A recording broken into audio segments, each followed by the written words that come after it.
The scream cut through the market square before anyone understood what was happening. Mira dropped the basket of lavender in her hands and spun toward the sound. A cart had broken loose near the well, its wheels snapped clean off, and it was rolling fast down the slope toward a group of children playing near the fountain. People shouted. A woman froze in place, unable to move. There was no time to think. Then a shape moved faster than anyone else in the square. A tall, ragged man threw himself between the cart and the children, catching the full weight of it with his shoulder and driving it sideways into the stone wall of the bakery. Wood cracked. Dust rose into the air. The children were safe, crying but untouched, huddled against their mother's skirt. The man who had saved them stood slowly, brushing splinters from his sleeve as if nothing unusual had happened. His clothes were patched and dirty, his hair long and uncombed, his eyes distant, like he was looking at something far away that only he could see. The villagers who had gathered did not rush to thank him. Instead, they backed away, murmuring the name they always used for him. The fool. Mira watched from where she stood, her heart still pounding from the fright. She had lived in Hollow Creek her whole life, and she had watched this man wander its streets for almost a year now, always alone, always silent, always treated like something less than a person. No one knew his real name. No one had ever asked. He appeared one autumn morning at the edge of the forest, half-starved, unable to speak more than a few broken words, and the village had simply absorbed him the way a pond absorbs a stone, closing over him without ever really looking at what had fallen in. She pushed through the small crowd until she reached him. Up close, she could see a shallow cut along his forearm, where the cart had scraped him. He did not seem to notice the pain, or if he did not show it. His eyes, a strange pale gray that seemed to catch the light oddly, flicked toward her and then away again, as though meeting someone's gaze directly was something he had forgotten how to do. "You're hurt," she said gently. He said nothing. He never said much of anything. Most days he simply nodded or shook his head, or made small sounds that were not quite words. The village children mocked him for it, calling him slow, calling him broken, and the adults were not much kinder, only quieter about their cruelty. They let him sleep in the stable behind the inn, because the innkeeper's wife had a soft heart, and they gave him scraps of food, because it was easier than watching him starve in front of them, but no one had ever truly welcomed him. Mira reached into the basket she had dropped and picked out a few unbruised flowers that had survived the fall, small white blossoms and pale yellow ones, still fresh from the morning market. She had been on her way to her mother's flower stall to help braid them into wedding wreaths for the Hollow family's daughter, who was to be married in 3 days. Almost without thinking, her fingers began to work, twisting stem over stem, weaving the small flowers into a loose circle. "For saving them," she said, holding it up. "It isn't much, but it's something." He stared at the little crown of flowers, as though she had offered him a piece of the sky. His hands, calloused and scarred in places she did not want to think too hard about, came up slowly, hesitating, like he expected her to pull it away at the last moment, the way children sometimes did when they wanted to trick him. When she did not move, he let her settle the flowers gently onto his head. For one long moment, he simply stood there, motionless, and something changed in his face. The distant look in his eyes sharpened, focused, as if he had just remembered what it felt like to be seen as something other than an inconvenience. Mira would think about that expression for a long time afterward, though in that moment she only smiled, patted his arm lightly, and turned to gather the rest of her scattered flowers before her mother came looking for her. By evening, half the village had heard about the Wildflower crown, and most of them laughed about it over supper, calling it a sweet joke, a small kindness that would surely be forgotten by morning when the flowers wilted or fell apart in the wind. Mira laughed along with them, mostly because it was easier than explaining the strange flicker she had seen in his eyes, something that did not belong to a simple village fool. The next morning, she saw him again near the well, drawing water for the inn. The crown was still on his head, slightly crooked, a few petals missing, but very much intact. She thought perhaps he simply had not noticed it was there, the way a person forgets a hat they have worn too long. But when a group of boys ran past and one of them reached up to snatch it off as a joke, the man's hand shot out and caught the boy's wrist before it ever touched the flowers. He did not squeeze hard. He did not hurt the child. But the boy's face went pale, and he yanked his arm back and ran, and the man simply lowered his hand, and returned to filling his buckets as though nothing had happened at all. Mira watched the whole exchange from the shade of the bakery awning, and a small chill ran down her spine. It was not fear of him, exactly. It was something else. A sense that beneath the ragged clothes and the empty stares, there was a man who understood exactly what he was doing, and exactly what he would allow, and exactly what he would not. She decided, without quite meaning to, that she would find out more about him. Over the following days, Mira began to notice things she had never paid attention to before. The way he stood too straight sometimes, catching himself, and slouching again, as if remembering to appear smaller than he was. The way his eyes tracked every person who entered a room, cataloging them. The way a soldier might watch a battlefield, rather than the way a simple man watched a marketplace. The way animals behaved around him, dogs that barked at everyone else falling silent and curious in his presence, birds that did not scatter when he walked beneath the trees. She began leaving him things. A boiled egg wrapped in cloth, a clean shirt she had mended from an old one of her father's, a small carved wooden bird she had made as a child and never given away. Each time, he accepted the gifts with the same careful, searching look, as though testing whether they came with conditions, and each time, when he found none, something in his shoulders eased just slightly. He still did not speak, not in full sentences, not in any way she could understand as language, but he began to make small sounds when she approached, low and questioning, almost like a greeting. She started calling him Tor, a name she invented on a whim one afternoon while braiding flowers, because it felt wrong to keep calling him the fool, even in her own head. When she used the name for the first time, he went very still, and then, for the briefest moment, something that might have been the ghost of a smile crossed his face. It became a quiet routine between them. She would find him near the stable in the early morning, before the rest of the village woke, and she would talk to him about small things, the weather, her mother's flower orders, the gossip from the bakery. He never answered with words, but he listened in a way few people ever had, his full attention fixed on her, as if her voice were the only sound in the world worth hearing. One morning, nearly 2 weeks after she had given him the crown, Mira arrived at the stable to find him sitting on an overturned crate, carefully repairing the wildflowers that had begun to wilt and fall apart. He was using thin strips of grass to tie fresh blossoms in among the dried ones, working with a delicate precision that did not match the clumsy, slow reputation the village had given him. His large hands moved with surprising gentleness, weaving new life into the old crown, rather than simply replacing it. She sat down across from him without a word, watching him work. When he finished, he lifted the crown and, instead of placing it back on his own head, he held it out toward her, as if offering to trade. "No," she said softly, closing his fingers back around it with her own hands. "That one is yours. I'll make myself a new one someday." He looked at her for a long moment, and in his pale eyes, she saw something that unsettled her, not because it was frightening, but because it was so intensely present, so unlike the vacant stare the rest of the village had grown used to seeing. It was the look of a man fully awake, fully aware, choosing in that moment to trust her with something he did not trust anyone else with. He placed the crown back on his own head and nodded once, slow and deliberate, and Mira felt, for reasons she could not explain, that she had just witnessed something far more significant than she understood. That same week, strange stories began drifting into Hollow Creek from traveling merchants and wandering shepherds. Reports of wolves near the northern hills, wolves unlike any seen before, larger, calmer, watching flocks from a distance without ever attacking. A farmer near the eastern ridge swore he had seen a massive gray wolf sit and stare at his herd for nearly an hour, before simply walking away into the trees, leaving every animal untouched. Another traveler spoke of finding wolf tracks the size of dinner plates near an abandoned shrine, tracks that simply stopped in the middle of a clearing, as though the creature that made them had vanished into thin air. Most of the village dismissed these stories as the usual exaggerations that came with lonely travelers and too much ale, but a few of the older residents grew quiet whenever the topic came up, exchanging glances that Mira did not understand. She noticed her own grandmother, usually talkative and warm, fall unusually silent one evening, when a merchant mentioned rumors of a northern kingdom in turmoil, its ruler missing for the better part of a year.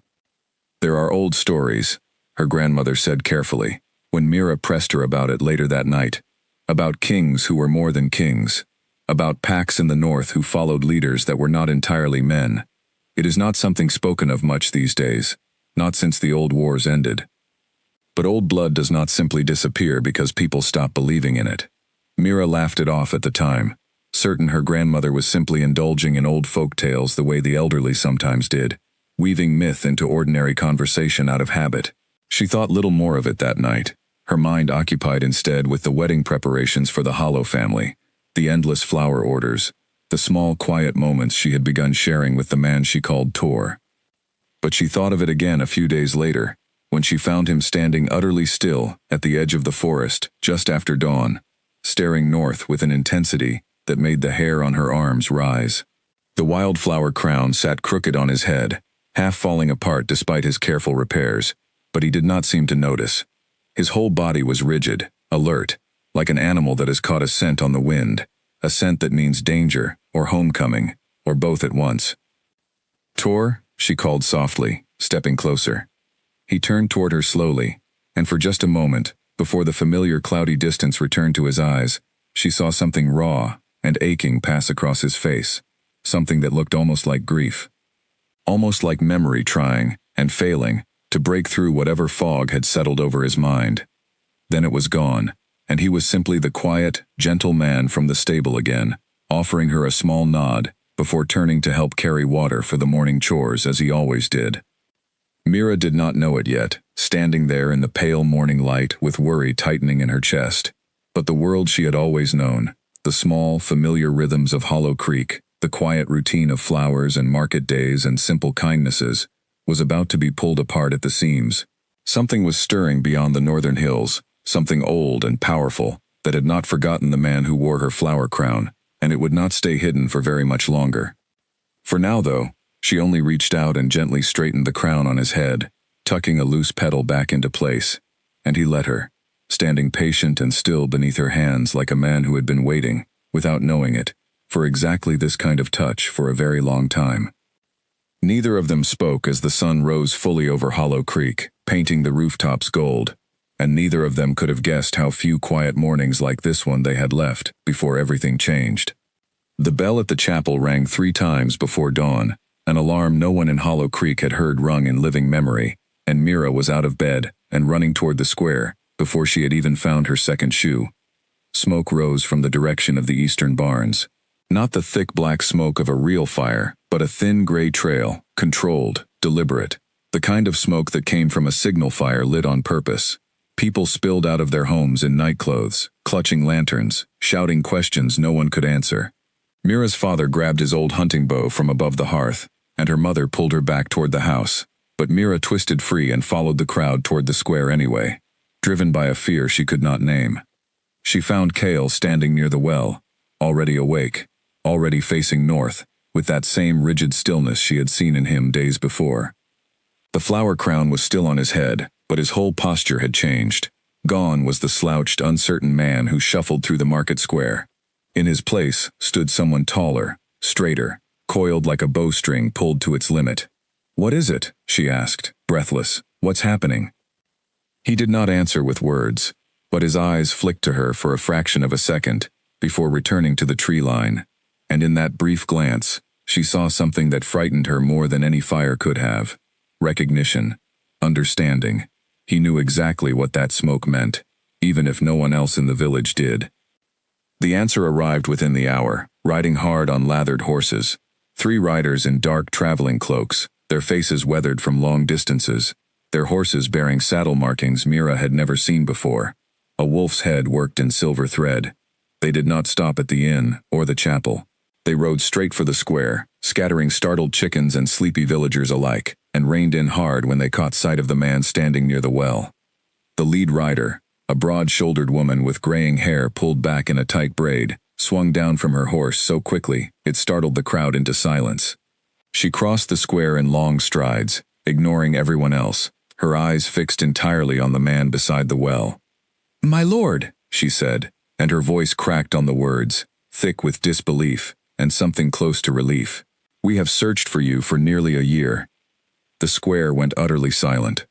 Mira felt the ground shift beneath her, though nothing had physically moved. "My lord," the woman had said it plainly, without hesitation, as though there was no possibility of mistake. She dropped to one knee in the dirt of the market square, right there among the chicken coops and flower stalls, and the two riders behind her did the same. He did not move. His breathing had gone shallow and fast, his hands curling into fists at his sides. Mira watched something like panic flicker across his face, the first strong emotion she had ever seen him show so openly, before the familiar fog rolled back over his eyes, and he took a stumbling step backward, shaking his head. "He does not remember," the kneeling woman said, rising slowly, addressing the gathered villagers now rather than him. "Something was done to him, a curse, we believe, though we have found no healer able to break it. He vanished nearly a year ago, in the aftermath of a betrayal within our own court. We feared him dead. We searched every forest, every river, every village between the northern mountains and this valley, and we had nearly given up hope." Whispers rippled through the crowd. Mira's grandmother pushed her way to the front, leaning heavily on her cane, her sharp eyes studying the scene, with an intensity Mira had rarely seen in her. "He is no fool, then," the old woman said quietly, more to herself than to anyone else. I wondered. The woman who had knelt turned to address the villagers properly now, introducing herself as Elowin, a captain sworn to the northern court. She spoke carefully, choosing her words with the caution of someone unused to explaining her world to outsiders. She told them of a kingdom built in the shadow of the northern mountains, of a ruling line that had held power for generations through strength and fair judgment both, and of a man who had led that kingdom until treachery within his own court had stripped him of everything, his memory, his position, even, they had feared, his life. "He was cursed by someone close to him," Elowin said, glancing toward him with open sorrow. "Someone who wanted the throne for themselves and could not simply remove him without turning the court against them. So instead, they broke his mind, scattered his memories, and left him to wander, hoping he would fade quietly somewhere far from home, forgotten and unrecognized." Mira felt sick. She looked at him, standing frozen near the well, his hands still trembling slightly, the wildflower crown askew on his head, and she thought of every cruel word the village had thrown at him, every child who had mocked him, every adult who had looked past him, like he was furniture, rather than a person. He had endured all of it, not because he was simple, but because something had been stolen from him, deliberately, by someone who was supposed to protect him. "Can it be undone?" she asked, before she could stop herself. Elowin turned to look at her properly for the first time, taking in the flower basket still looped over Mira's arm, the flower still dusting her sleeves from an early morning of helping her mother, and something in the captain's expression softened.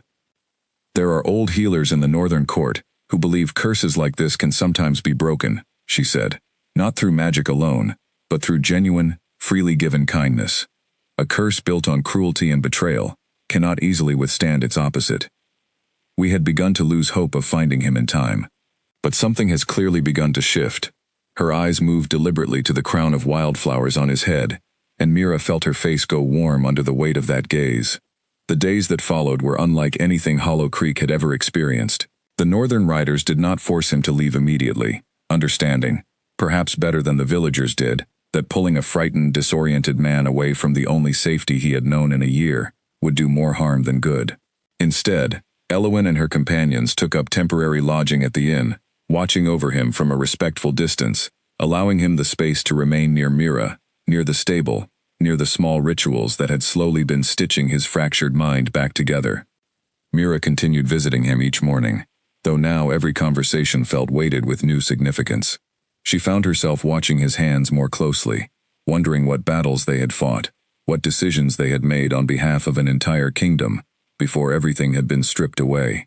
She found herself listening more carefully to his small, wordless sounds, wondering what language of command and leadership had once lived behind that silence. He seemed to sense the shift too.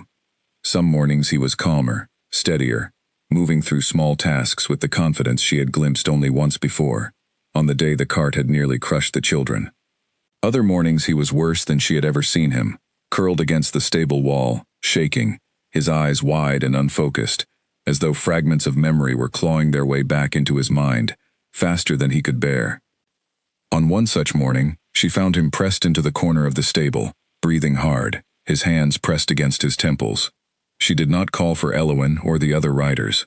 She simply sat down beside him, close enough that their shoulders touched, and stayed silent, the way she always had, offering nothing but her presence. "I remember," he said suddenly, his voice hoarse and unfamiliar, as though it had not been used properly in a very long time. "Fire. Someone calling my name. A face I trusted." Mira's breath caught. It was the first full sentence she had ever heard him speak. "You don't have to remember all of it right now," she said gently, though her heart was pounding. "Just breathe. I'm here." He turned to look at her, and for the first time, there was no fog in his eyes at all. What remained was raw, aching, and entirely present, a man staring directly at the woman who had, without knowing it, become the single steady point in a world that had otherwise betrayed him completely. "Kale," he said quietly, as though testing the shape of the word in his mouth. "My name. It's Kale." Mira repeated it softly, feeling the strangeness of it settle into place beside the name she had invented for him weeks before.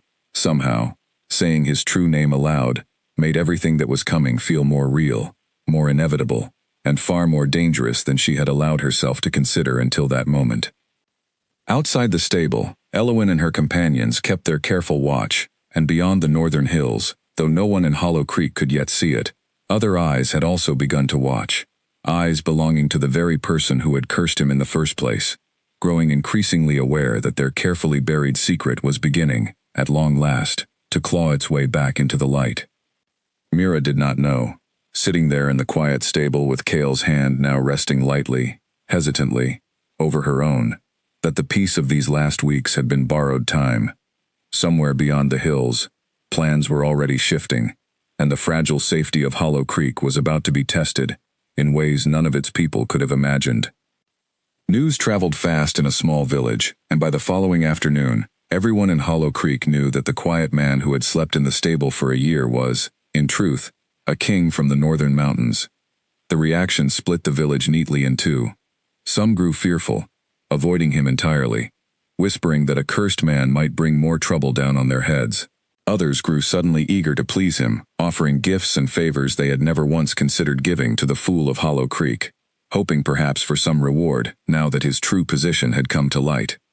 Mira watched both reactions with a growing distaste. Kale noticed the shift too, and it seemed to trouble him more than the fearful villagers did. He had spent a year being ignored, dismissed, and mocked, and now, within a single day, half the town wanted his favor. He withdrew from all of it, spending most of his hours near the stable or the edge of the forest, avoiding the market square entirely. Elowen, for her part, remained patient. She did not push him to remember faster than his mind could manage, and she did not press him to return north before he was ready. Instead, she spent her days speaking quietly with him, filling in pieces of the story his memory could not yet reach on its own.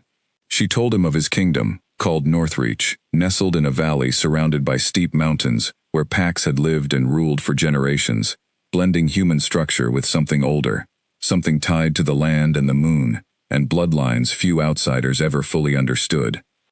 She told him, gently, of the man responsible for his condition. His name was Bram, a general who had served faithfully at Kale's side for over a decade, trusted with command of the royal guard, trusted with secrets few others were permitted to know. It was Bram who had orchestrated the curse, working with an exiled witch from the Eastern Territories, who specialized in bindings that could strip a person of memory and power, without ever technically ending their life, leaving behind something that could be discarded, forgotten, erased from history, without the messy complications of an outright killing. "Why?" Kale asked one evening, his voice still rough with disuse, though it grew steadier with each passing day. "Ambition," Elowen said simply. He believed himself better suited to rule. He believed the court would eventually accept him if there was no one left to challenge his claim. He was wrong about the second part.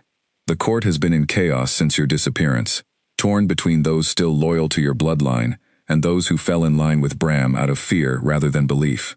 It cannot last. A kingdom without a clear ruler eventually tears itself apart. Mira listened to these conversations from a respectful distance, usually while tending to her flower stall or mending clothes nearby, close enough to hear, but far enough to give them privacy. She found herself increasingly drawn into a world she had never imagined existed, a world of politics and betrayal and old magic, all centered around a man she had once thought needed nothing more than a warm meal and a kind word. It was during one of these quiet evenings that the first real threat arrived. A hooded figure was spotted near the eastern edge of the village just after sunset, moving with none of the openness of an ordinary traveler. One of the northern riders, a sharp-eyed young man named Callum, caught sight of him first and gave chase, but the figure vanished into the trees before he could close the distance. When Callum returned, shaken and empty-handed, he reported something that made Elowin's face go pale. He was watching the stable, Callum said. Not the inn, not the square, the stable. He knew exactly where to look. Elowin doubled the watch that night, positioning riders at each entrance to the village, though she was careful to do it quietly, not wanting to alarm the villagers further than they already were. Mira, unable to sleep, made her way to the stable well after dark, driven by an instinct she did not fully understand, and found Cale already awake, sitting near the door with a length of old rope in his hands, twisting it absently between his fingers. "You should be resting," she said softly, settling beside him. "I don't sleep well anymore," he admitted. "Every time I close my eyes, I see pieces of things. A hallway, a voice I trusted, hands on my shoulders that I thought meant safety." He paused, his jaw tightening. "I think I'm starting to remember the night it happened." Mira reached over and took the rope gently from his hands, setting it aside, and held his hand instead. "You don't have to remember it all at once," she said. "And you don't have to face it alone." He looked at her for a long moment, something raw and grateful passing across his face. "You didn't know what I was," he said quietly. "When you gave me the flowers, you didn't know, and you gave them to me anyway." "I didn't need to know," she said. "You saved those children without thinking twice about yourself. That told me everything I needed to know about who you were. Crown or no crown, kingdom or no kingdom." He was quiet for a while after that, simply holding her hand, the two of them sitting together in the dim light of a single lantern, while somewhere beyond the village walls, hidden eyes continued to watch. The following days brought more unsettling signs.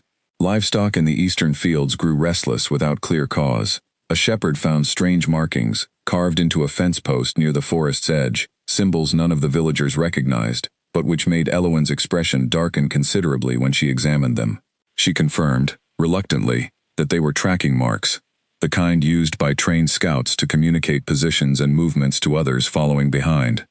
"Bram knows," she told Cale and Mira privately, in the back room of the inn, where they had gathered to discuss the growing danger.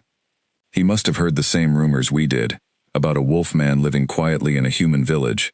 He has sent scouts to confirm it, and if he confirms it, he will not hesitate to send more than scouts next time."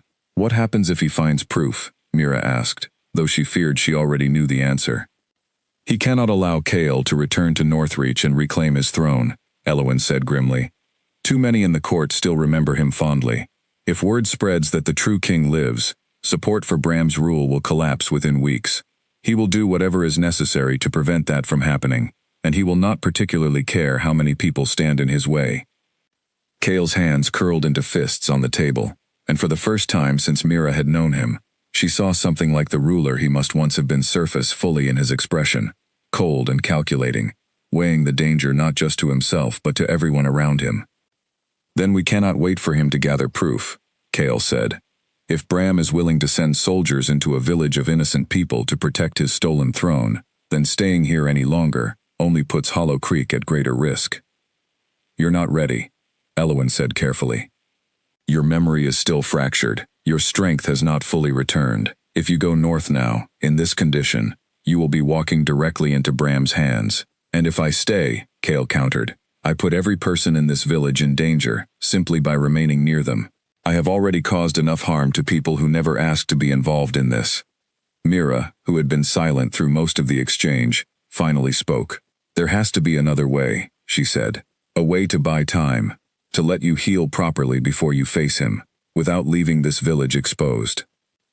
Elowin considered this for a long moment, her expression thoughtful.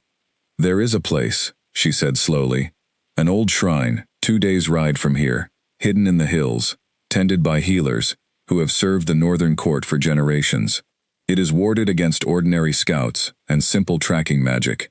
If we could get Cale there safely, he could continue healing under proper protection, away from Hollow Creek, while I return north and quietly begin gathering the support we will need to challenge Bram when the time comes." "And Hollow Creek?" Mira asked. "I will leave riders behind," Elowen said. "Not enough to draw suspicion, but enough to offer real protection if Bram's scouts return before we are ready." It was not a perfect plan, and everyone in the room seemed to understand that. But it was, at least, a plan, a path forward through the growing danger, rather than simply waiting for it to arrive on its own terms. Kale looked at Mira for a long moment, and she understood, without him needing to say it aloud, the question sitting unspoken between them. "I'm not letting you go through this without me," she said quietly, before he could ask. "Not after everything." "It's dangerous," he said. "So is staying here and pretending none of this concerns me," she replied. "It concerns me. You concern me. I'm not walking away now." Elowen watched the exchange with an unreadable expression, though something in her eyes softened slightly as she looked between them. "Then we leave at first light," she said. "And we pray we are not already too late." Outside the inn, the night stretched long and quiet over Hollow Creek, the kind of stillness that felt fragile now, borrowed. The calm before a storm, that everyone in that small back room understood, was gathering strength somewhere beyond the hills, waiting for the right moment to break. They left before the sun had fully risen, slipping out of Hollow Creek through the eastern path, while most of the village still slept. Mira carried only a small pack, food, a change of clothes, and, tucked carefully at the bottom, a few dried wildflowers she had saved, without quite admitting to herself why. Kale walked beside her in borrowed traveling clothes, the crown of flowers finally too fragile to survive the journey, though he had insisted on pressing the last of its petals into a small cloth pouch before they set out, unwilling to leave it behind entirely. Elowen led them along narrow game trails rather than the main roads, moving quickly and quietly through the forest, her sharp eyes constantly scanning the trees for any sign of Bram's scouts. Callum rode ahead as a lookout, while two other riders stayed close behind, forming a loose protective circle around the small group. The first day passed without incident, though the tension never fully eased. Kale grew steadier with each mile they covered, his movements more sure, his memory returning in larger, clearer pieces now that he was away from the confusion of the village and its curious, watching eyes. He told Mira small fragments as they walked, careful and halting at first, then more freely as the day wore on. He spoke of a childhood spent learning to lead among the northern packs, of a mother who had died when he was young, of a father who had ruled with quiet strength, and taught him that true power meant protecting those who could not protect themselves. "Bram was like an older brother to me," he admitted quietly, as they made camp that first night beneath a canopy of tall pines. "He trained beside me. He fought beside me. I trusted him, with things I told no one else. I still don't fully understand how someone who stood with me through so much could turn so completely." "Ambition changes people," Mira said softly, echoing Elowen's earlier words. "Sometimes it doesn't take much, just the right moment, the right weakness, and the right whisper in the ear at the wrong time." Kale was quiet for a long while after that, staring into the small fire Callum had built, and Mira did not push him further, understanding that some wounds needed space to breathe before they could be examined too closely. The second day proved far more difficult. By mid-morning, Callum returned from his scouting position with troubling news. Fresh tracks, at least 4 riders, moving fast, along a parallel trail roughly half a mile to the north, heading in the same general direction as their own group. They could be unrelated, Callum said, though his tone suggested he did not believe that himself. "Or they could be Bram's scouts, closing in faster than we hoped," Elowen said grimly. She studied the surrounding terrain for a moment, calculating. "We're still half a day from the shrine. If they've picked up our trail, we won't make it there without being intercepted." "Then we need a different approach," Kale said, and something in his voice had shifted again. Steadier now, more certain, the voice of a man beginning to remember what it felt like to make decisions that others would follow. "Split into 2 groups. Elowen, take Mira and 2 riders along the lower ridge trail, the one that curves west, before rejoining the main path near the shrine. Callum and I will continue along this route as a decoy. If they are indeed tracking us, they will follow the larger group, and by the time they realize their mistake, you will already be safely inside the wards." "Absolutely not," Mira said immediately, before Elowen could respond. "I'm not leaving you to draw danger away from me while I walk to safety." Mira. No, she said firmly, meeting his eyes without flinching. We already agreed I wasn't walking away from this. That includes now. Elowen looked between them for a long moment, weighing the argument with the same careful calculation Mira imagined she applied to every decision as a captain responsible for lives beyond her own. There is a third option, she said finally. We stay together, but we move faster and more carefully, using the terrain to our advantage, rather than splitting our strength. If it comes to a confrontation, we are stronger as one group than as two smaller, more vulnerable ones. Kale did not look entirely convinced, his instinct clearly leaning toward protecting Mira above all else, but he nodded slowly, accepting the compromise. They broke camp quickly and moved on, taking a rougher, less direct path through dense brush and rocky terrain that slowed their pace but made their trail significantly harder to follow. By early afternoon, the tension in the group had sharpened into something almost unbearable. Every snapped twig, every rustle of leaves sent hands moving instinctively toward weapons. Mira found herself watching Kale more than the surrounding forest, noting how his senses seemed to sharpen further with every passing hour, his head tilting occasionally, as though listening to sounds far beyond what an ordinary person could detect. It was Kale, in fact, who first sensed the ambush, going suddenly still in the middle of the trail, one hand raised to halt the group behind him. They're ahead of us, he said quietly. Not behind. They found a faster route and got ahead. Elowen's expression tightened. How many? I don't know yet. Several. Close. He turned to look at Mira, and something fierce and protective settled over his features. The last traces of the uncertain, fog-eyed man from Hollow Creek fully gone now, replaced by someone who looked, for the first time since she had met him, entirely like the king Elowen had described. Stay behind me. Whatever happens, stay close and stay behind me. The forest around them seemed to hold its breath. Mira's heart pounded so loudly she was certain everyone around her could hear it, but she kept her footing steady, refusing to let her fear show, refusing to become the reason this fragile group faltered when it needed strength most. Then, from the shadows between the trees ahead, figures began to emerge, cloaked and silent, weapons already drawn, their formation deliberate and practiced in a way that left no doubt about their intentions. At the front of the group stood a woman with cold, calculating eyes, her posture radiating the kind of confidence that came only from absolute certainty in one's own superiority. Well, the woman said, her voice carrying easily across the small clearing, it seems the rumors were true after all. The lost king, alive and well, hiding among sheep herders and flower sellers. Her gaze swept dismissively over Mira, before returning fully to Kale. General Bram will be very pleased to learn his little problem has finally been located. Kale's hands curled into fists at his sides, his whole body coiling with barely restrained tension, and Mira understood, watching him in that moment, that whatever calm, gentle man she had known in Hollow Creek was about to disappear entirely, replaced by something far older, far more dangerous, and entirely necessary for what was coming next. Tell Bram, Kale said, his voice carrying a weight and authority Mira had never heard from him before, steady and cold and utterly unshakable, that his king remembers everything now, and he will not enjoy what comes next. The clearing fell silent for one long, suspended heartbeat, the calm before violence that every soul present could feel gathering in the air like the charge before a lightning strike, and then, all at once, the world exploded into motion. Elowen moved first, pulling Mira sharply behind a thick tree trunk, even as she drew her own blade with her free hand, shouting orders to Callum and the other riders in short, clipped commands that cut through the chaos with practiced ease. Kale did not wait for weapons. He moved forward with a speed that seemed impossible for someone who had spent a year shuffling quietly through a village market, closing the distance between himself and the nearest attacker before the man could fully raise his weapon.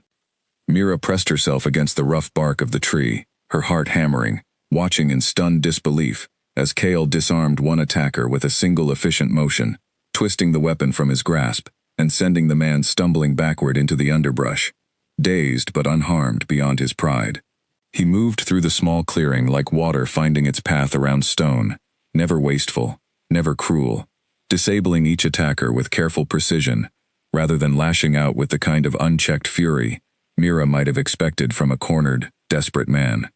The cold-eyed woman who had spoken first hung back, watching the unfolding fight with narrowed eyes, clearly reassessing her earlier confidence. When 2 more of her scouts fell in quick succession, pinned and disarmed rather than seriously harmed, she let out a sharp whistle, calling for retreat rather than risking further losses against an opponent who had proven far more capable than the broken, forgotten man they had expected to find. "This isn't over," she called out, backing carefully toward the tree line, her remaining scouts gathering around her in a defensive cluster. "Bram will know exactly where to find you now." "Then let him come," Cale said, standing tall and unshaken in the middle of the clearing, the Fireflower's pouch still tucked safely inside his shirt. "I am done hiding from what he did to me." The scouts melted back into the forest as quickly as they had appeared, and for several long moments, no one in the clearing moved, each person waiting to be certain the danger had truly passed. Callum checked the fallen weapons scattered across the ground, while Elowen kept careful watch on the tree line, and Mira finally allowed herself to step out from behind the tree, her legs unsteady beneath her. Cale turned to her immediately, crossing the distance between them in a few quick strides, his hands coming up to check her over for any sign of injury, even though she had never been in direct danger during the fight itself. "Are you hurt?" he asked, his voice tight with lingering adrenaline. "I'm fine," she said, though her voice trembled slightly. "You were incredible. I've never seen anything like that."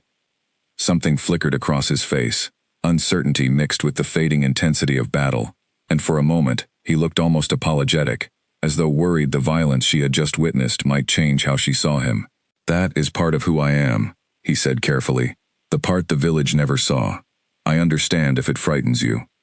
Mira reached up and gently touched his jaw, guiding his gaze fully back to hers.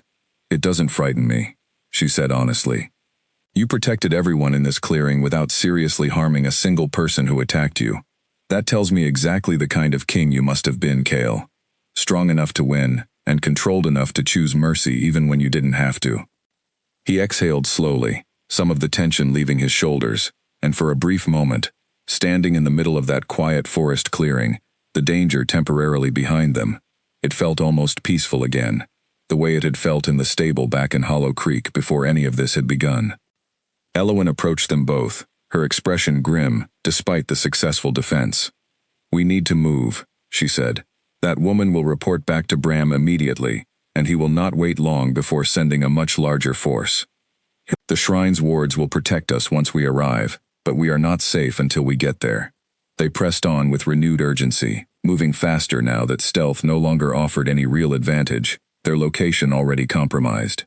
Cale stayed close to Mira throughout the remaining hours of travel, his earlier hesitance about showing his true strength replaced by something steadier, more confident, as though the confrontation had helped settle pieces of his identity that had remained scattered and uncertain until that moment. They reached the shrine just as the sun began sinking below the western peaks, casting long golden shadows across a small stone structure, nestled into the hillside, half hidden by ancient trees and thick curtains of climbing ivy. An elderly healer named Osric met them at the entrance, his weathered face breaking into a look of genuine relief when he recognized Elowen and understood immediately who traveled beside her. "We heard rumors," Osric said, ushering them quickly inside the shrine's protective boundary. "But rumors are cheap, and hope has been in short supply this past year. It does my old heart good to see you standing here, my lord, even in such rough condition." Inside the shrine, the atmosphere shifted noticeably, a subtle hum of protective magic settling over the space, like a held breath finally released. Osric explained that the wards would prevent any tracking magic or hostile scouts from locating them within its boundaries, buying them the time needed for Cale's memory and strength to fully return, before facing whatever confrontation still lay ahead in Northreach. That evening, as Mira sat beside a small fire in the shrine's modest guest quarters, mending a tear in her traveling cloak, Cale settled beside her, quieter now, more thoughtful. "I remember more now," he said softly. "The night it happened. Bram came to me under the guise of discussing border patrols. I trusted him enough to dismiss my personal guard for a private conversation. That was my mistake. The witch was already hidden in the room, waiting." Mira set aside her mending, giving him her full attention. "You don't have to relive all of it tonight. I want you to understand," he said, meeting her eyes steadily. "I want you to know exactly what happened, because I do not want any secrets between us, not after everything you have already given me, without asking for anything in return."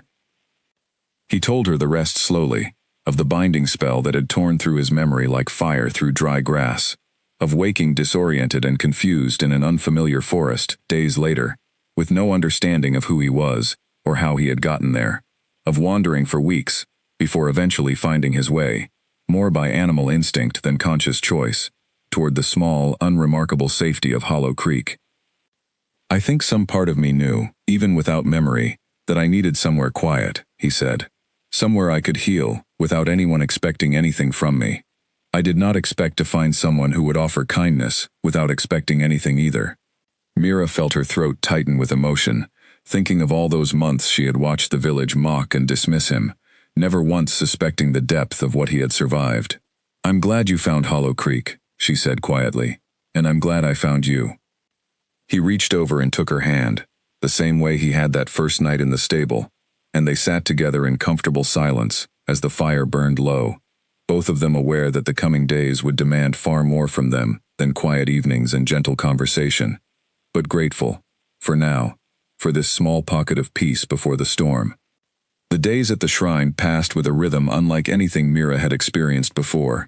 Osric worked with Kale each morning, using old techniques passed down through generations of northern healers, to help ease the remaining fragments of the curse, still clinging to his mind.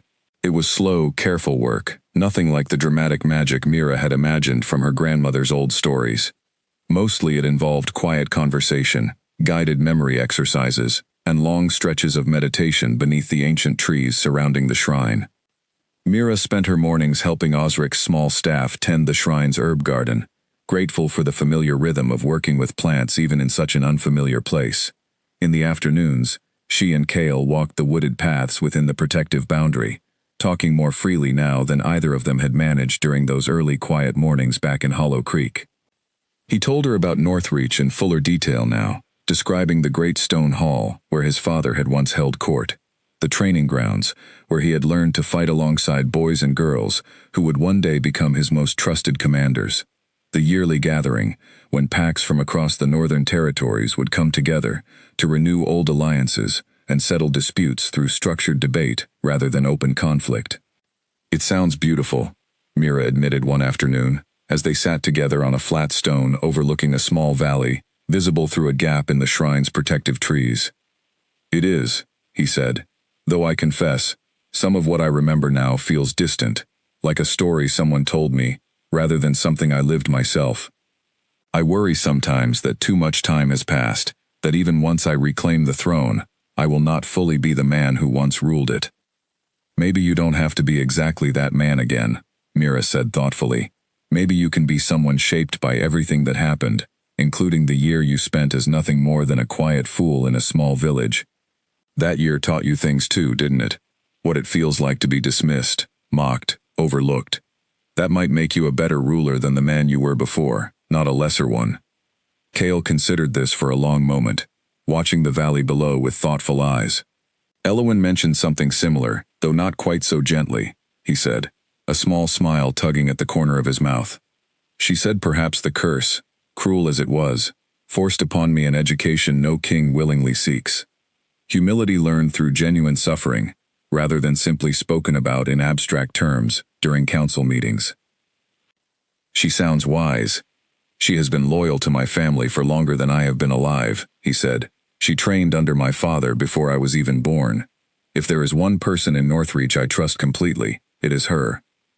Their conversations continued in this way for several more days, weaving together his returning memories with the quiet, ordinary details of the life they had shared in Hollow Creek, slowly building something that felt less like two separate stories colliding, and more like a single continuous thread. Mira found herself telling him about her own life in turn, about her mother's flower business, and the small dreams she had once held of traveling beyond the valley someday, dreams she had mostly set aside as impractical once her father's health had begun declining, and the family had come to rely more heavily on her help. You never mentioned wanting to travel, Kale said, surprised. It didn't seem important, she said, a little embarrassed. Not compared to everything happening around us. It's important to me, he said, turning to face her fully. Everything about you is important to me, Mira. I want you to know that whatever happens once we reach Northreach, whatever role I am forced back into, none of that changes how much I value you, and I do not intend for you to set aside your own dreams, simply because mine have become more complicated. Mira felt her chest tighten with an emotion she had been carefully avoiding naming for weeks now. Kale, she started, uncertain how to continue. I know it's complicated, he said gently, before she could find the right words. I know I am asking you to consider a future neither of us expected, when you placed that crown on my head, as nothing more than a small kindness toward a stranger. I do not expect an answer now. I only wanted you to know where I stand. She reached over and took his hand, the same simple gesture that had carried them through so much uncertainty already, and found, in that moment, that no elaborate words were necessary to convey what she felt in return. Their quiet peace, however, could not last indefinitely. On the 7th day at the shrine, Elowyn returned from a brief scouting trip to the nearest village with grave news. Word had spread quickly through Northreach that the lost king had been located, and while many among the common people and lower-ranking soldiers celebrated the news with genuine hope, Bram's response had been swift and severe. He has declared martial law across the capital, Elowyn reported, her expression tight with barely contained anger. Anyone caught speaking openly, in support of your return, faces imprisonment. He has doubled the royal guard and stationed additional forces along every major road leading toward the capital, clearly anticipating that you will attempt to return and reclaim your throne. How much support remains for me within the court itself? Kale asked. More than Bram would like, Elowyn said. Several of the senior commanders have remained quietly loyal, waiting for proof that you still live, before openly declaring themselves against him. Now that proof exists, I believe many will be willing to act, provided we can reach them safely, and provided you can demonstrate, beyond any doubt, that you are fit to reclaim your position. And if I cannot demonstrate that clearly enough, Kale asked quietly. Elowyn's expression softened slightly, though her answer remained honest. Then Bram will use any perceived weakness as justification to declare you unfit, a broken shell of the king you once were, and he will move to eliminate the threat you represent permanently, rather than risk a prolonged conflict for the throne. The weight of this settled heavily over the small group gathered in the shrine's meeting room. Mira glanced at Kale, watching the familiar tension return to his shoulders, the careful calculation of a man once again being forced to consider not just his own survival, but the survival and loyalty of an entire kingdom depending on decisions he alone would ultimately have to make. How much time do we have before we must move? Kale asked. Not much, Elowyn admitted. A matter of days at most, before Bram tightens his grip further and makes any approach significantly more dangerous. I do not say this to rush your healing before you are ready. I say it because the choice we make now, whether to wait longer or move quickly, carries real consequences either way. Kale was quiet for a long moment, his gaze drifting toward the small window overlooking the valley, before he finally spoke, his voice steady and resolved. We move within 3 days, he said. Long enough for Osric to finish what preparation he can manage, but no longer. Every day we wait is another day Bram tightens his hold, and another day the people of Northreach suffer under a rule built on lies and stolen power. Elowyn nodded, already turning her mind toward the practical details of such a journey, while Mira felt a familiar knot of fear settle in her stomach, understanding now with absolute clarity that the quiet, peaceful days at the shrine were rapidly drawing to a close, and that whatever awaited them in Northreach would test everything they had built together, far more severely than the earlier ambush in the forest ever had. The 3 days passed in a blur of preparation. Osric worked tirelessly with Kale each day, focusing now less on healing lingering fragments of the curse, and more on helping him reconnect fully with the physical strength and instincts that had once made him a formidable presence on any battlefield. Mira watched from a careful distance during these sessions, marveling at the transformation taking place before her eyes. The uncertain, shuffling man from the Hollow Creek Market Square had almost entirely disappeared, replaced by someone who moved with quiet, controlled power, his eyes sharp and clear, his voice carrying the natural authority of someone accustomed to being heard and heeded. Elowyn, meanwhile, sent quiet messages ahead through trusted contacts, carefully identifying which commanders and court officials could be relied upon to support Kale's return once the moment arrived. It was delicate, dangerous work, and more than once she returned from these coded exchanges with new lines of worry etched across her weathered face. Though she never shared the full extent of her concerns with Mira, careful to protect her from burdens that were not, strictly speaking, her own to carry. On the evening before their departure, Mira found herself unable to sleep, her mind racing through every possible outcome of the coming days. She left her small room within the shrine and wandered out into the moonlit garden, hoping the cool night air might settle her nerves. She found Kale already there, standing near the low stone wall marking the shrine's boundary, staring out at the distant, moonlit peaks of the northern mountains. "Can't sleep either?" she asked, settling beside him. "There is too much to consider," he admitted. "Tomorrow we begin the final approach toward Northreach. Whatever happens once we arrive will determine not just my future, but the future of everyone who calls that kingdom home. It is not a small weight to carry." "You've carried it before," Mira said gently. "Elwyn has told me enough about the king you were to know this isn't unfamiliar territory for you, even if the circumstances are different now." "That's true," he said. "But before, I never had to consider what I might lose along the way. Before Bram's betrayal, before Hollow Creek, before you, my duty and my personal life were simple things, easily balanced, because neither demanded much sacrifice from the other. Now I find myself terrified, not of losing my throne, but of losing you, in the process of reclaiming it." Mira's heart ached at the raw honesty in his voice. "You won't lose me," she said firmly. "I told you already, I'm not walking away from this, whatever happens." "Northreach will not be like Hollow Creek," he warned. "If we succeed in reclaiming the throne, you will be asked to step into a world far more complicated and demanding than anything you have known.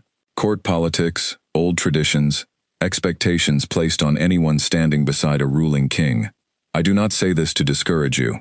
I say it because I want you entering that world with clear eyes, understanding fully what you would be choosing."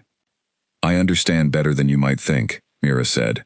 "I grew up watching my mother manage a small business through market politics and village gossip that could be just as cutthroat as anything in a royal court, simply on a smaller scale.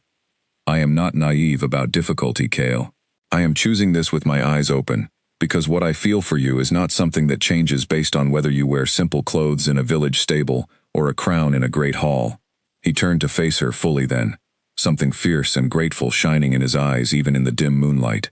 "Then I will make you a promise," he said. "Whatever happens tomorrow, whatever challenges Northreach places before us, I will spend every day proving myself worthy of the trust you have placed in me since the very first morning you offered flowers to a stranger who could give you nothing in return." Mira felt tears pricking at her eyes, though she blinked them back, unwilling to let fear, or emotion, overwhelm the quiet strength she wanted to offer him in this moment. "I already believe you," she said softly. They stood together in comfortable silence for a while longer, watching the distant mountains beneath a sky full of stars, before finally returning to the shrine to rest, however briefly, before the long journey ahead. They departed at first light the following morning, moving now with a larger, more organized group than before. Several additional riders had arrived overnight, quiet allies gathered through Elwyn's careful outreach, men and women who had once served Kale's father, and who had waited, patiently and loyally, for confirmation that hope had not entirely abandoned Northreach. Their numbers remained small compared to whatever forces Bram commanded within the capital, but their presence lent the group a sense of legitimate purpose that had been missing during the earlier, more desperate flight from Hollow Creek. The journey toward Northreach took the better part of 2 days, winding through increasingly mountainous terrain as they drew closer to the capital, nestled deep within the northern peaks. Mira found herself growing quieter as the landscape shifted around her, the familiar gentle hills of her home valley giving way to steep, dramatic cliffs and dense pine forests, unlike anything she had known growing up. It struck her, watching the terrain change, just how far she had traveled from the small, predictable world of Hollow Creek, and how much further still she was choosing to go. As they crested a final ridge on the afternoon of the second day, the capital came into view for the first time, spread across a wide valley below, its great stone hall rising prominently at the city's center, banners visible even from this distance, though Mira could not yet make out which colors they bore, whether loyalty to Bram's stolen rule or lingering hope for their true king's eventual return. Kale stopped at the ridge's edge, staring down at the city that had once been entirely his expression a complicated mixture of longing, determination, and quiet fear. Mira stepped up beside him, slipping her hand into his. "It's beautiful," she said softly. "It used to feel like home," he said. "I hope it can feel that way again." "It will," she said, with more certainty than she perhaps had any right to feel, though she meant every word. "You're going home, Kale. Whatever waits for us down there, you're finally going home." Behind them, Elowin called for the group to move forward, and together, with the capital of Northreach spread out before them, like both a promise and a challenge, they began their final descent toward whatever confrontation still awaited. They did not approach the capital directly. Elowin insisted on caution, guiding the group instead toward a hidden estate belonging to a nobleman named Godric, a longtime supporter of Kale's father, who had quietly maintained his loyalty throughout the year of uncertainty following Kale's disappearance. Godric's estate sat just beyond the capital's outer boundary, close enough to gather information, but far enough to avoid immediate detection by Bram's forces. Godric himself, a broad, weathered man with a booming voice, softened considerably by genuine emotion, greeted Kale at the estate gates with open relief, kneeling immediately, despite Kale's quiet protest that such formality was unnecessary among old allies. "I never believed you dead," Godric said, rising slowly, his eyes suspiciously bright. "Not truly. I told my wife as much more times than she cared to hear. Something in my gut simply refused to accept it." Inside the estate, Kale and Elowin quickly gathered with Godric and several other quietly loyal nobles who had been summoned in secret over the preceding days. Mira sat slightly apart during these discussions, understanding that matters of court politics and military strategy fell largely outside her expertise, though Kale made a point of keeping her close, occasionally seeking her opinion on matters where her fresh, outside perspective proved surprisingly valuable. The picture that emerged from these discussions painted a troubling portrait of Bram's rule. He had consolidated power quickly following Kale's disappearance, using genuine grief and confusion among the populace to justify increasingly strict controls, framing each new restriction as necessary protection during an uncertain transition period. Those who questioned his authority too loudly found themselves quietly removed from positions of influence, replaced by loyalists more interested in personal advancement than genuine governance. "The common people grow restless," Godric explained. "Bram's rule has brought little of the prosperity he promised, and rumors of your survival have spread faster than his soldiers can suppress them. If we present clear, undeniable proof that you live and stand ready to reclaim your throne, I believe the majority of the court, and certainly the majority of common citizens, will rally to your side without hesitation." "And if Bram refuses to step aside peacefully?" Kale asked. Godric's expression grew grim. "Then it becomes a question of which side commands greater loyalty when tested. I believe that advantage remains firmly with you, my lord, provided we act with careful timing rather than reckless haste."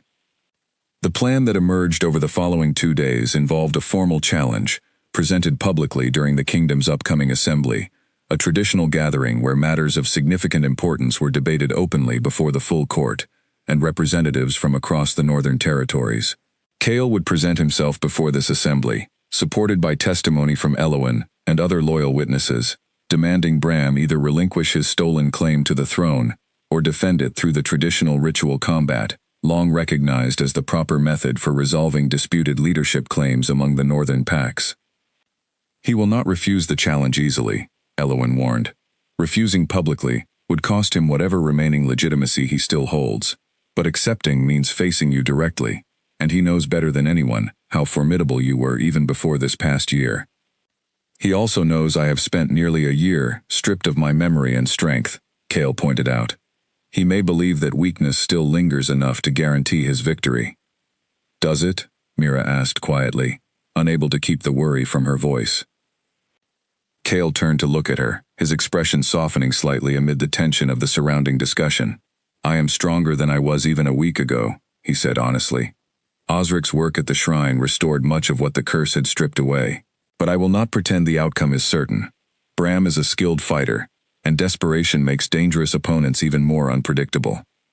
The night before the assembly, Mira found herself once again unable to sleep, the weight of the coming day pressing heavily against her chest. She wandered the quiet halls of Godric's estate until she found herself outside the small chamber where Kale had been given space to rest and prepare. She knocked softly, and he opened the door immediately, as though he too had been unable to find any real peace. "I keep thinking about everything that led us here," she admitted, stepping into the room. "A year ago, you were a stranger stumbling into a village that barely acknowledged your existence. Tomorrow, you might reclaim an entire kingdom, or you might lose everything trying.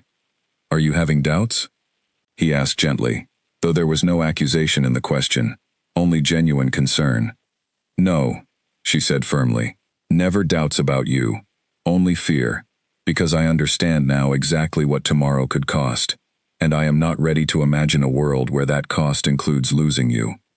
He crossed the room and pulled her gently into his arms, and she let herself lean into the solid warmth of him, allowing herself, just for these final quiet hours before everything changed irreversibly, to simply exist together, without the weight of kingdoms and betrayals pressing down around them.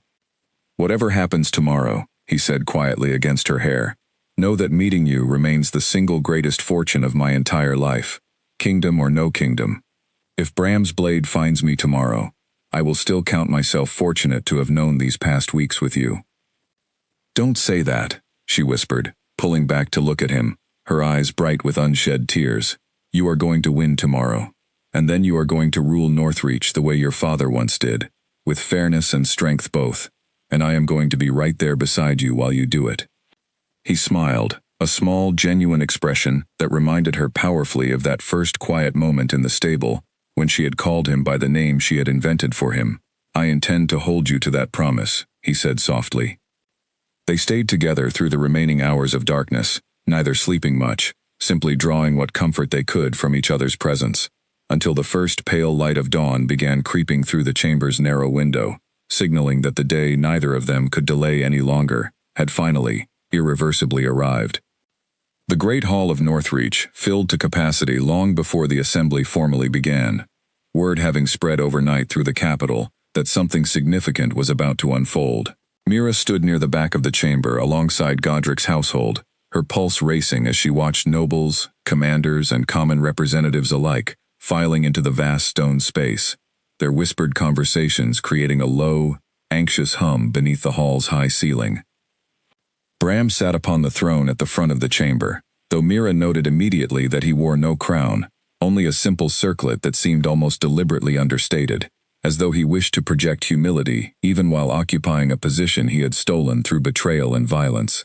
He was a striking man, broad-shouldered and sharp-featured, with pale eyes that swept coldly across the gathered crowd, though Mira thought she detected a flicker of tension beneath his composed exterior, as though he too had heard the rumors and understood exactly what today might bring. Elowen entered first, formally announcing herself before the assembled court, her voice carrying clearly through the vast hall. "I bring before this assembly evidence that our true king lives," she declared, stripped of memory and strength through a curse deliberately inflicted upon him by one who claimed loyalty while secretly plotting betrayal. Murmurs rippled through the crowd, and Bram's expression tightened almost imperceptibly, though he maintained his composed bearing, gesturing for Elowen to continue with a calm that Mira suspected was carefully practiced rather than genuinely felt. Then Cale entered the hall. He wore simple but well-fitted traveling clothes, nothing so grand as royal robes, yet something in the way he carried himself, straight-backed and unshaken, commanded the room's attention completely the moment he crossed the threshold. Whispers spread rapidly through the gathered crowd, disbelief mixing with dawning recognition, as older nobles who had known him before his disappearance began nodding, confirming to their neighbors that yes, this was indeed their king, alive and standing before them after nearly a year of uncertainty and grief. Bram rose slowly from the throne, his expression carefully arranged into something resembling relief, though Mira, watching closely from her position near the back of the hall, could see the calculation working furiously behind his eyes. "My lord," he said, his voice carrying practiced warmth, "the entire kingdom rejoices to see you return safely to us. We feared the worst these long months."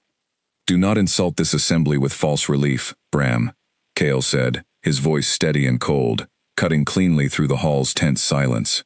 "I remember now what happened that night. I remember your hands on my shoulders as you spoke of loyalty, while the witch you hired worked her curse behind me. This court deserves the truth, not another performance." The hall erupted into startled murmurs, and Bram's composed mask finally cracked, something harder and more dangerous flashing across his features, before he forced his expression back into careful neutrality. Grief and trauma can distort memory, he said, addressing the crowd rather than Kale directly. I understand our king has suffered greatly. Perhaps rest and proper healing would serve him better than public accusations made in such a fragile state.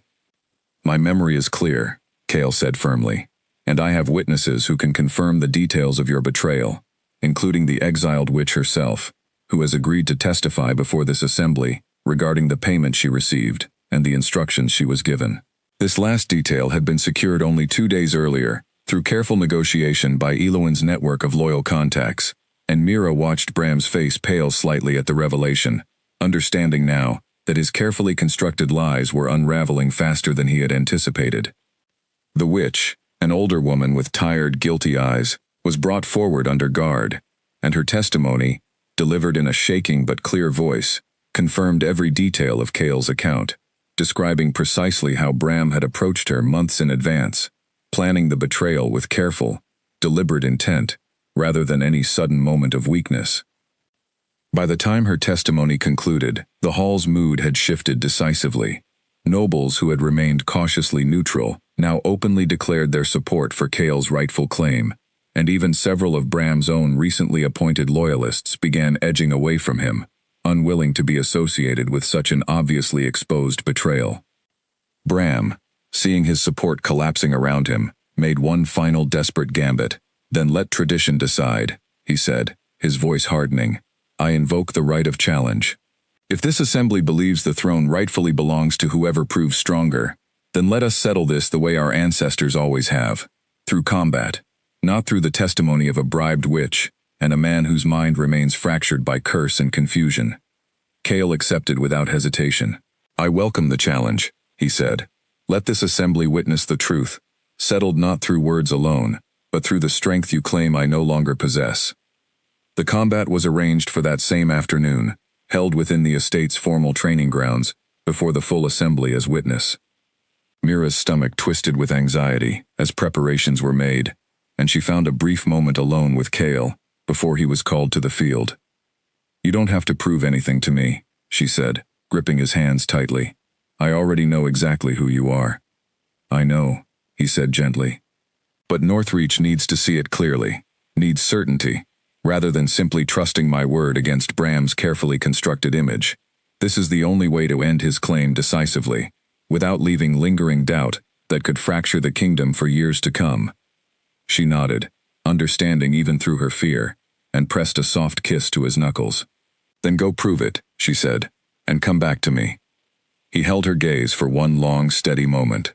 Always, he said, before turning toward the training grounds where Bram already waited, sword drawn, his expression a mask of cold determination hiding whatever fear he must have felt beneath it.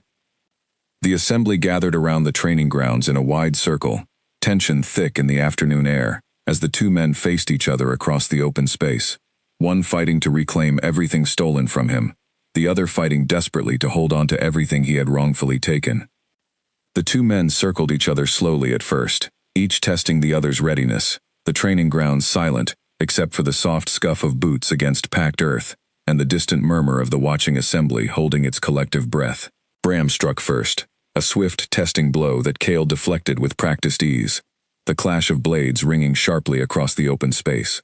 Mira watched from the front row of onlookers, her hands clenched tightly together, Eloin standing steady and grim beside her, watching the exchange with the sharp, assessing eyes of someone who had trained soldiers for decades. He is testing Kale's strength, Eloin murmured quietly, more to herself than to Mira, trying to find whatever weakness might remain from the curse. But whatever weakness Bram hoped to exploit seemed increasingly absent as the fight progressed. Kale moved with growing confidence, each exchange revealing more of the skilled, formidable warrior Eloin had described during their long journey north, a man whose training and instinct ran deeper than any curse could fully erase. Bram, sensing this shift, began fighting with more desperate aggression, his strikes growing wilder, less controlled, driven by mounting panic rather than the disciplined confidence he had entered the match with. The turning point came when Bram, overextending on a particularly forceful strike, left himself briefly exposed. Kale seized the opening immediately, disarming him with a swift, controlled motion that sent Bram's sword clattering across the packed earth. well beyond his reach. Kale stepped forward, his own blade held steady at Bram's throat, the entire assembly falling into absolute silence, as they watched the outcome hang suspended in that single frozen moment. "Yield," Kale said, his voice carrying clearly across the silent training grounds, "and face this assembly's judgment for your betrayal. Or continue, and know that I will not hesitate to finish what tradition demands." For a long, tense moment, Bram remained frozen, his chest heaving, his eyes darting desperately around the circle of watching faces, as though searching for some remaining ally who might intervene on his behalf. He found none. Every face surrounding the training grounds reflected only cold judgment, the last of his support having evaporated entirely during the course of the brief but decisive combat. "I yield," Bram said finally, his voice hollow with defeat, sinking slowly to his knees in the dirt. The assembly erupted, not into celebration exactly, but into something more solemn and profound, a collective release of tension that had built steadily across the past year of uncertainty and fear. Kale lowered his blade, his chest still heaving from the exertion of the fight, and turned immediately to find Mira among the crowd, his eyes seeking hers even before the formal proceedings that would follow had fully begun. The following days brought the necessary business of restoring proper order to Northreach. Bram was stripped of all titles and remanded to formal judgment before the full assembly, his punishment determined through the kingdom's established laws rather than any hasty vengeance, a decision Kale insisted upon despite Bram's clear guilt, wanting his reign to begin as it meant to continue, grounded in fairness rather than cruelty.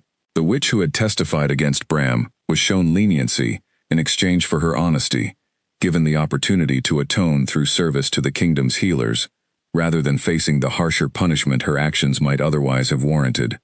Godric and the other loyal nobles who had supported Kale's return were honored formally before the court, and Elowyn, whose unwavering loyalty and careful leadership had made the entire journey possible, was elevated to the position of chief commander of the Royal Guard, a role she accepted with quiet, characteristic humility, despite the honor it represented. Throughout all of this, Mira remained close by Kale's side, though she found herself uncertain of her own place within the elaborate formality now surrounding him daily. She was, after all, simply a flower seller's daughter from a small village most of Northreach's court had never heard of, and the weight of everything unfolding around her felt, at times, overwhelming in ways the quiet, stable mornings back in Hollow Creek never had. Kale noticed her growing uncertainty within the first week, finding her one evening standing alone on a balcony overlooking the capital, watching the city lights flicker on beneath the darkening sky. "You've grown quiet," he observed, joining her at the railing. "I don't know my place here," she admitted honestly. "Back in Hollow Creek, I understood exactly who I was and what I offered. Here, surrounded by nobles and commanders and centuries of tradition, I feel like a stranger who wandered into someone else's story." Kale turned to face her fully, taking both her hands in his. "You misunderstand something important," he said gently. "This is not someone else's story, Mira. It is ours, and it began the moment you placed flowers on the head of a stranger who had nothing to offer you in return except gratitude. Everything that followed, everything that led to this throne being reclaimed rightfully, traces back to that single act of kindness. Northreach does not simply owe its king to you. It owes its future to you." He released one of her hands only to reach into his pocket, withdrawing the small cloth pouch she recognized immediately, the same one that had carried the last dried petals of that original wildflower crown throughout their entire journey north. He opened it carefully, revealing not just the old, faded petals, but something new as well, a delicate golden circlet, simple in design but unmistakably fine in craftsmanship, woven into a shape that echoed the original crown of flowers almost exactly. "I had this made during our final days at Godric's estate," he said softly. "It is not meant to replace what you gave me freely in that village square. Nothing ever could. But I wanted to offer you something in return. A promise, rather than simply a gift." He knelt then, right there on the quiet balcony, overlooking the city he had reclaimed, holding the golden circlet up toward her with steady hands. "Mira, will you rule beside me, not because tradition demands a queen, but because I cannot imagine facing whatever comes next in this kingdom's future, without you standing exactly where you have stood since that very first morning, right beside me, unafraid and unwavering?" Mira felt tears finally spill freely down her cheeks, all the uncertainty and overwhelm of the past weeks, dissolving into simple, overwhelming joy. "Yes," she said, her voice thick with emotion. "Yes, of course, yes." He rose and gently placed the golden crown upon her head, the weight of it settling far more comfortably than she might have expected, and pulled her into an embrace that spoke more clearly than any formal proclamation could, of everything they had survived together to reach this moment. Word of the engagement spread quickly through Northreach, and in the weeks that followed, preparations began for a celebration unlike anything the kingdom had witnessed in generations, a joining not simply of two people, but of a broken kingdom finally finding its way back toward healing and hope. Hollow Creek received the news with disbelieving joy, and Mira's family traveled north for the celebration, her mother weeping openly at the sight of her daughter, dressed in fine northern silks, standing beside the man the entire village had once dismissed without a second thought. In the grand hall where Kale had once reclaimed his throne through hard-won combat, a far gentler ceremony now took place, one built not on conflict, but on the quiet, enduring strength of kindness, freely given and faithfully returned. And in a place of honor within the great hall of Northreach, displayed carefully within a case of clear glass, for all the kingdom to see, rested the original crown of wildflowers, faded and fragile now with time, but preserved forever, as a reminder to everyone who entered that hall, of a simple truth the kingdom would carry forward for generations to come. That true strength was never found in crowns of gold alone, but in the quiet courage to offer kindness to someone the rest of the world had already decided to overlook.